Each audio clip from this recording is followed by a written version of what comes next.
Bienvenue au Starter du jour pour bien démarrer sa journée. Aujourd'hui, tes bénédictions créent tes problèmes. Souvent, nous pensons que si nous avons des problèmes, c'est parce que nous avons eu des mauvaises choses et c'est la conséquence de ces mauvaises choses. Or, la réalité, il y a beaucoup de problèmes que nous devons affronter dans la vie qui ne sont que la conséquence des bénédictions de l'Éternel. Il est dit ceci dans la parole de Dieu que l'Église grandissait. Ils étaient rendus extrêmement nombreux. Ils sont passés de 12 à 120, à 500, à 3000 et ils étaient à ce moment-là 5000. Et là, il y a eu du murmure qui a pris place dans l'Église de Jérusalem parce que certains se sentaient délaissés, des veuves se sentaient délaissés par rapport à d'autres. Et pourtant, on est d'accord qu'ils étaient en pleine bénédiction. Mais la bénédiction qu'ils vivaient, la croissance qu'ils vivaient, devait s'ajuster par rapport à la réalité. On n'a pas la même organisation d'une église de 5000, d'une église de 120. Ça n'a rien à voir. Et donc, souvent, on doit comprendre que nos bénédictions vont engendrer des problèmes. Je vous donne un exemple.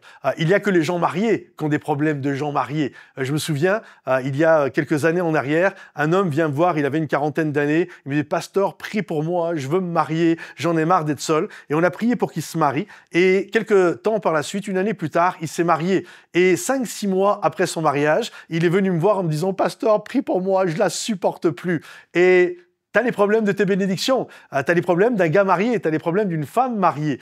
Pareil pour les enfants, il y a que les gens qui ont des enfants qui ont des problèmes de crise d'adolescence. Il y a ceux qui prient pour avoir des enfants, mais quand tu vas avoir ta bénédiction, tu auras aussi des problèmes à régler. Donc, tu dois comprendre et assimiler que tes problèmes, littéralement, souvent, sont liés aux bénédictions que Dieu t'a données. Une promotion, peu importe, il va y avoir des problèmes. Mais tu es appelé à garder un cœur tendre et dire « Seigneur, montre-moi la meilleure manière de gérer cela afin que je puisse passer à l'étape suivante. » L'église de Jérusalem, après les murmures, ils ont établi des diacres.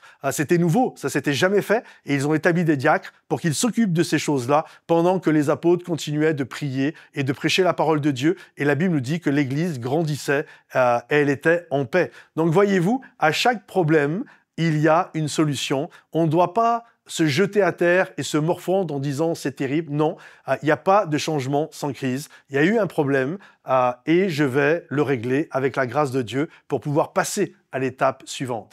Que le Seigneur vous bénisse, les amis. Nous sommes durant le mois de novembre, durant cette période de levée de fonds. Donc, tous ceux qui désirent nous soutenir pour enregistrer ces starters, les célébrations, les clips, les implantations d'église, vous avez juste à aller sous le lecteur et il y a un lien, vous cliquez dessus et merci pour votre générosité. Pensez à liker, partager, commenter. Merci les amis. Bye bye.